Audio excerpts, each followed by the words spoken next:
Euh, j'ai- je vous donne maintenant la possibilité de suivre la représentation de Dr Labib Bakali, qui, euh, qui porte sur la diagnostic de la fièvre aphteuse et nouvelle approche pour une surveillance adaptée pour les zones endémiques.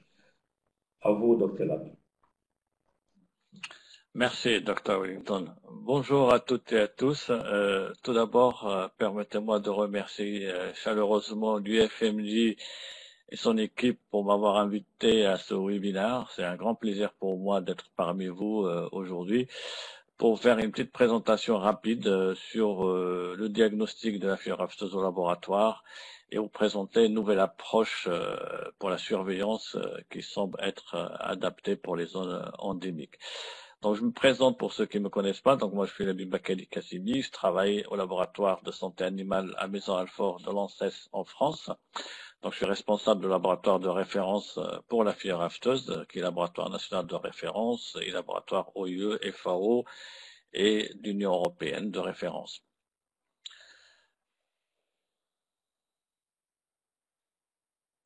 Comme vous a été présenté tout à l'heure, le PCP ou l'approche progressive de lutte contre la fièvre aphteuse, donc on vous a montré qu'il y a différentes étapes qu'il faut franchir pour évoluer dans cette approche-là, pour arriver à contrôler la maladie et voire l'éradiquer. Et pendant ces étapes-là, il y a des actions à mener, des plans de lutte à mettre en place. Et le laboratoire et le diagnostic du laboratoire jouent un rôle primordial et très important à chacune de ces étapes-là, qui sont représentées, schématisées ici, et qui sont donc soit de déterminer le niveau d'infection dans le pays et de caractériser les virus qui circulent. Et cela va permettre également de connaître la souche qui circule exacte et de trouver le vaccin le mieux adapté pour, si on veut pratiquer une politique de vaccination. Ensuite, une fois qu'on a appliqué ces politiques de contrôle, il faut évaluer l'impact de ces mesures de contrôle. Et donc, dans ces cas-là, il faut réaliser des tests de diagnostic pour, d'une part, voir qu'on a bien contrôlé la maladie, qu'elle ne circule plus, et adapter en fait les mesures en fonction des résultats si le virus circule encore. Et après, une fois qu'on est arrivé à un stade plus avancé, il faut démontrer qu'on a bien éliminé le virus dans le pays et prouver l'absence de toute circulation du virus. Et là encore, on a besoin de réaliser des prélèvements et réaliser des tests de diagnostic. Donc, pour réaliser le test de diagnostic, donc bien sûr, il faut d'abord avoir une politique qui consiste à aller sur le terrain pour trouver les foyers, identifier les foyers à travers les signes cliniques, et ensuite réaliser des prélèvements pour les envoyer à un laboratoire pour faire les analyses. Donc, différents types de prélèvements qui peuvent être pris lorsqu'on est en présence d'un foyer. Donc, il y a des prélèvements qui sont au niveau des vésicules ou des lésions qu'on observe chez les animaux, ou bien des prélèvements de ce qu'on appelle les probons, c'est-à-dire aller chercher au fond de la gorge de l'animal du virus au niveau de l'oropharynx, ou faire de l'écovillonnage, ou prendre du sérum pour faire de la sérologie. Et comme vous pouvez savoir, plus le prélèvement est de bonne qualité, mieux est le diagnostic, parce que si le prélèvement n'est pas de bonne qualité ou il est mal conservé, donc on va pas pouvoir détecter le virus, et même les anticorps, on peut pas les détecter. Donc la qualité du prélèvement est très très importante, et même sa nature et sa quantité. Et de ça dépend la qualité du résultat et la fiabilité du résultat qu'on va obtenir derrière. Un autre point important à signaler, ce sont les données épidémiologiques qu'on peut recueillir sur le terrain, qui peuvent aider le laboratoire pour, d'une part, cibler les types d'analyses qu'il doit réaliser et aussi avoir une interprétation rationnelle des résultats obtenus. Donc, deux éléments importants pour le laboratoire. d'abord la qualité du prélèvement et sa nature, la quantité, mais aussi les informations associées au prélèvement. Alors, au niveau du laboratoire, je vais parler surtout pour la partie virologique. Qu'est-ce qu'on peut détecter dans un prélèvement? Donc, comme vous savez, le virus, et vous allez le voir au cours des cours, donc le virus de la fièvre afteuse, c'est un virus qui contient une capside, et à l'intérieur, il y a un génome qui est un ARN de simple bras. Donc, au laboratoire, on peut aller détecter donc le génome viral par des techniques moléculaires, comme la PCR en temps réel. Il existe aujourd'hui des PCR en temps réel qui permettent de détecter tous les sérotypes, mais aussi des PCR qui peuvent détecter le sérotype. Il y a des PCR conventionnels qui permettent également la détection et le typage du virus, mais également qui sont utilisés pour amplifier une région du génome viral pour pouvoir déterminer la séquence du virus, et à travers la séquence du virus, on va aller sur les banques de données de séquençage et on va identifier le sous-type du virus exactement, et même faire de l'épidémiologie moléculaire, savoir d'où vient le virus et comment le virus circule, soit dans le pays, soit dans la région. Ce qui permet derrière de mettre en place des mesures de lutte basées sur l'évaluation du risque. Et il y a aussi la détection de l'antigène, donc tout ce qui est protéine virale ou la particule virale. Les tests qu'on peut utiliser aujourd'hui sont l'isolement viral sur culture cellulaire, mais ça nécessite de mettre en place les cultures cellulaires, et aussi avoir un confinement de laboratoire qui permet d'assurer la biosécurité et ne pas avoir de l'échappement du virus du laboratoire qui peut contaminer l'extérieur. Et des ELISA antigènes, donc ce sont des ELISA qui permettent de capturer la particule virale et de la détecter. Et il existe aujourd'hui des ELISA qui permettent la détection du virus, mais aussi le typage du virus, déterminer le sérotype viral. Donc je vais vous poser deux petites questions pour avoir un peu au niveau diagnostic ce qui se fait dans votre laboratoire. Donc la première question,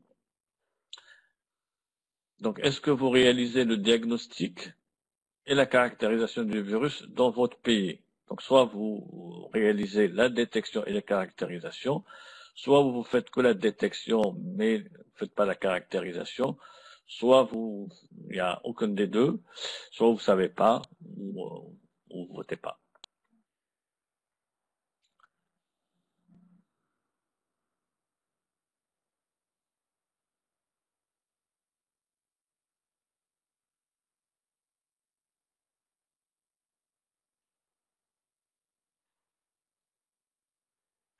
Donc, ce qui est très bien, c'est que je vois qu'il y a des pays qui font la détection et la caractérisation, ce qui est très très bien. Il y a ceux qui font la détection, ce qui est bien. Il y a malheureusement certains pays qui ne font pas ni la détection ni la caractérisation. Il y a ceux qui ne savent pas. On essaiera de savoir dans le forum de discussion de webinaire. Donc, très bien. Donc, il sort de ce résultat qu'il y a des pays qui ont la capacité de faire la détection et la caractérisation du virus, ce qui est très très bien, et même la détection, ne serait-ce que la détection, c'est très bien.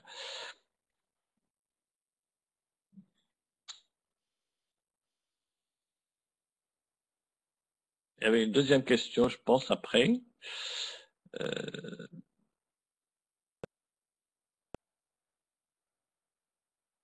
Voilà. Donc en fait, surtout pour les pays qui font pas la caractérisation, donc l'idée, comme je dis tout à l'heure, c'est de connaître vraiment la souche qui circule pour pouvoir derrière faire d'une part l'épidémiologie moléculaire et voir d'où vient le risque, et aussi pour déterminer les souches vaccinales qui sont adaptées à la situation des pays. Donc pour cela, il faut des analyses plus poussées, et souvent, il faut envoyer les prélèvements au laboratoire de référence pour avoir ces résultats-là. Donc, pour la question, est-ce que vous envoyez régulièrement ou pas du tout donc les prélèvements à laboratoire des références? Donc, il y a des pays, 5 qui envoient les prélèvements. Il y a non, 23%, pas souvent 19%, et il y a ceux qui ne savent pas. Donc c'est une donnée très très importante d'envoyer les prélèvements à un laboratoire de référence pour avoir vraiment la souche qui circule, ce qui permet par la suite d'adapter les mesures de contrôle et de lutte, et en particulier la sélection des souches vaccinales. Très bien.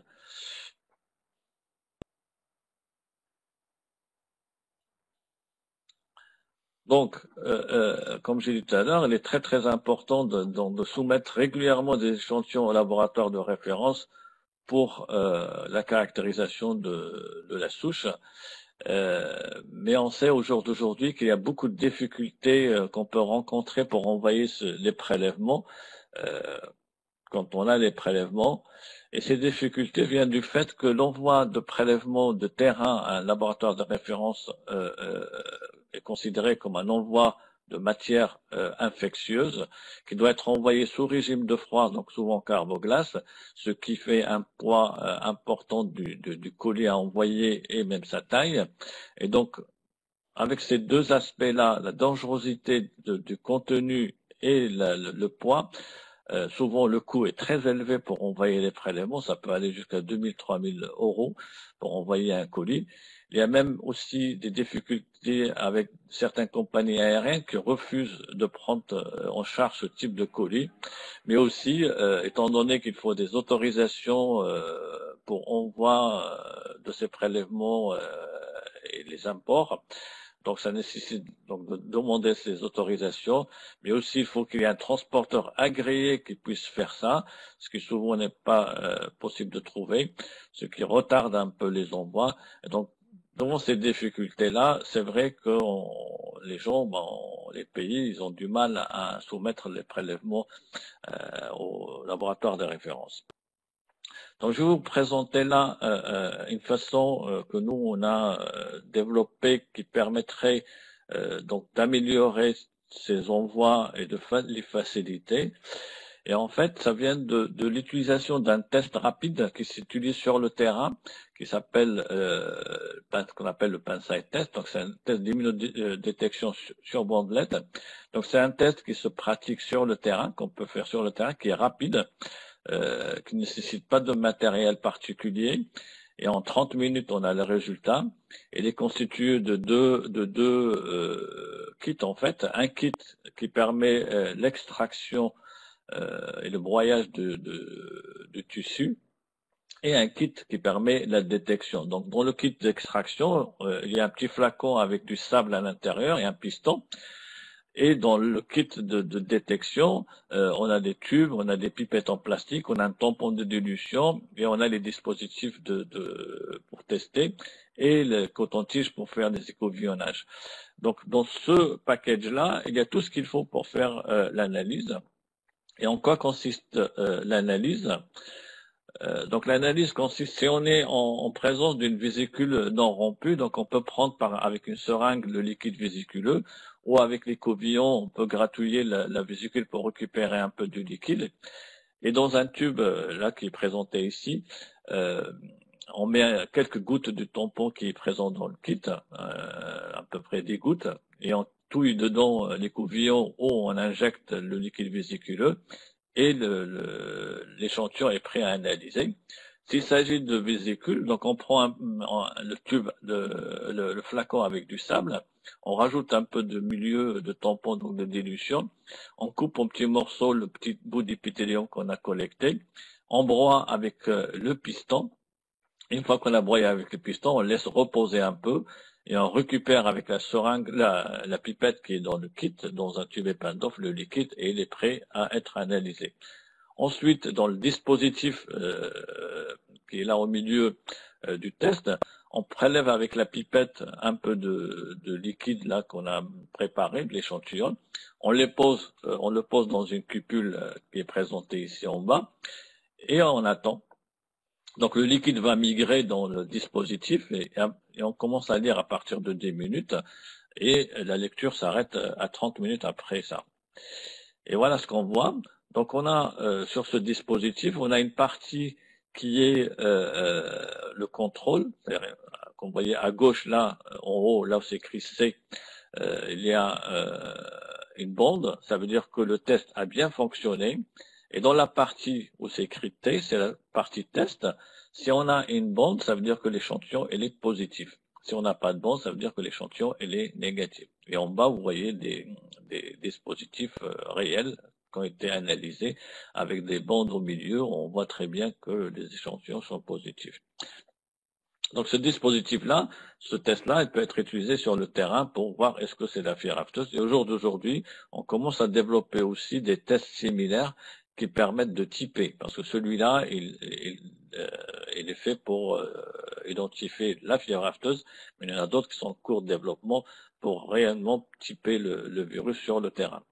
Donc une fois qu'on a fait ça sur le terrain, donc nous ce qu'on a proposé avec le support de l'UFMD dans 2 projets, c'est de utiliser ce dispositif comme support pour envoi d'échantillons vers le laboratoire de référence. Donc l'idée consiste en quoi? Donc l'idée consiste à réaliser le test. Donc une fois qu'on a réalisé le test, on prend un tube Falcon ou autre tube dans lequel on peut insérer le dispositif, le LFD. Et dans ce tube-là Falcon, on met de l'acide citrique à 0,2%, voire même 5%.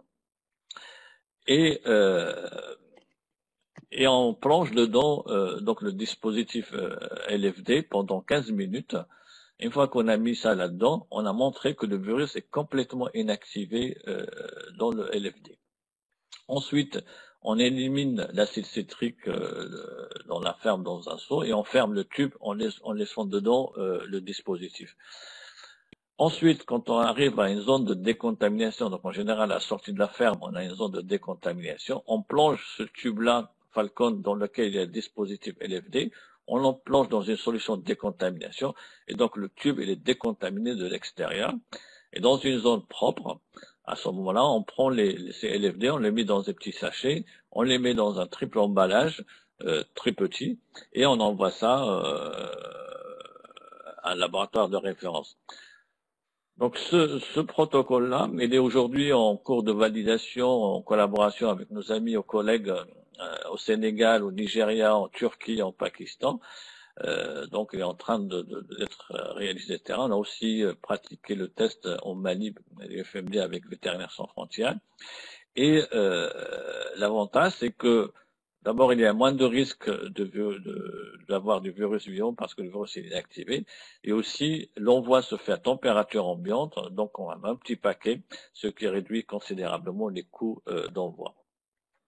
Et on a montré que, voilà, deuxième question, c'est déjà fait. Donc on a montré qu'à partir de ce dispositif-là, qui est où le virus est inactivé, on est capable d'extraire l'ARN du virus, le génome du virus, et réaliser les mêmes tests que je vous ai montré tout à l'heure, la PCR en temps réel, la PCR conventionnelle, et le séquençage et le typage. Et en plus, puisque le génome du virus est un ARN positif, on peut, par des moyens chimiques, introduire cet ARN-là qu'on a extrait de LFD dans des cellules sensibles et obtenir du virus vivant derrière pour faire du vaccine matching pour trouver les souches vaccinales adaptées. Et enfin, donc, pour terminer ma présentation, donc je remercie encore l'UFMD, la FAO, la Commission pour leur soutien et déjà m'avoir invité, le soutien pour ce type de projet, mon équipe et vous pour votre attention.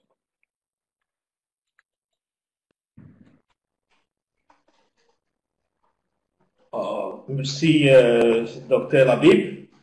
Maintenant, on a un bon nombre de questions qui sont posées ici, mais par rapport au contraint de temps, je vais suggérer qu'on va prendre juste quelques questions que le Dr Habib va essayer de donner les réponses, et le reste des questions, on va mettre ça sur le site des forums de discussion, sur le site e-learning, que je vais vous expliquer tout à l'heure. Donc, je prends la question de, ça c'est un commentaire, je prends la question de Madiamba, docteur Madiamba du Congo de RDC. Il y a longtemps que le sérotype a été le virus, le sérotypage a été fait pour le virus de la fièvre aphteuse en RDC, où nous avons, au stade 1, nous avons des problèmes avec nos laboratoires vétérinaires. Il est grand temps pour appuyer nos laboratoires en capacité de diagnostic. Je vois que ça, c'est un commentaire. Je prends la question de Chimère Daga. Vu la multiplicité des sérotypes, comment se fait la vaccination?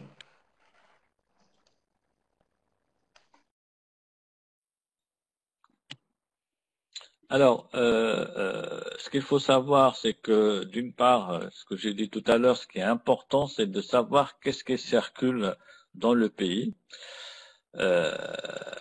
et quel est le risque qu'on a d'introduction dans le pays. Donc, en partant de là, soit on a un sérotype qui circule, c'est un vaccin qu'on va vacciner monovalent, mais qu'il faut qu'il soit bien choisi en partant de la connaissance de la souche qui circule et quel est le vaccin le plus adapté.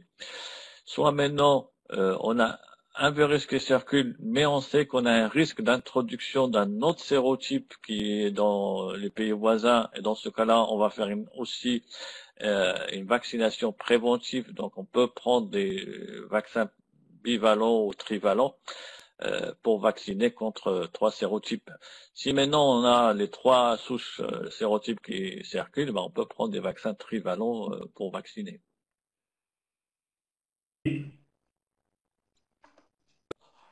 Merci, Dr. Labib.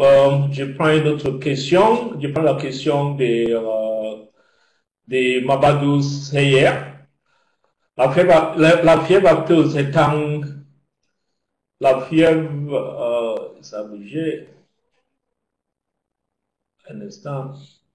La fièvre aphteuse étant endémique dans nos régions, et ce qui ne serait pas nécessaire de mettre en place un plan de vaccination, d'autant plus que la biosécurité est difficile à appliquer dans nos systèmes pastoraux.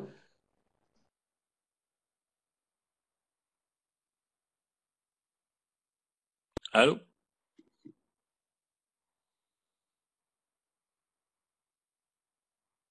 De la Bible. Ok.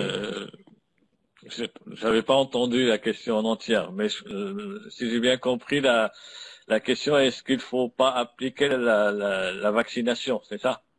Oui, pourquoi ne pas appliquer la vaccination par rapport à la biosécurité qui n'est pas praticable dans le contexte de l'EPI? Ok. Alors, ce que je peux dire, ce qu'il faut savoir, c'est que la vaccination n'est qu'un outil parmi différents outils complémentaires de la lutte contre la fièvre aphteuse. La vaccination en soi toute seule, c'est pas le seul moyen qu'il faut mettre en place pour contrôler la maladie. Parce que vacciner sans contrôler le mouvement et vacciner sans faire une étude de risque et d'évaluer le risque, ça coûte cher et ça peut ne pas être efficace. Donc, il faut d'abord associer la vaccination dans un plan de lutte qui comprend la vaccination, mais qui comprend aussi le contrôle des mouvements, contrôle beaucoup de choses. Donc, il faut appliquer la vaccination quand on a la possibilité, mais il faut l'appliquer en l'associant à d'autres types de contrôle, pas que la vaccination toute seule. Ok, merci, M. Labi, pour le répondre. On va prendre il y a beaucoup de questions. On va prendre toutes ces questions pour mettre ça dans le forum de discussion, quand on peut donner les réponses là-bas, parce qu'il y aura beaucoup d'experts qui vont nous encadrer et on va travailler ensemble. Donc, je prends la prochaine présentation.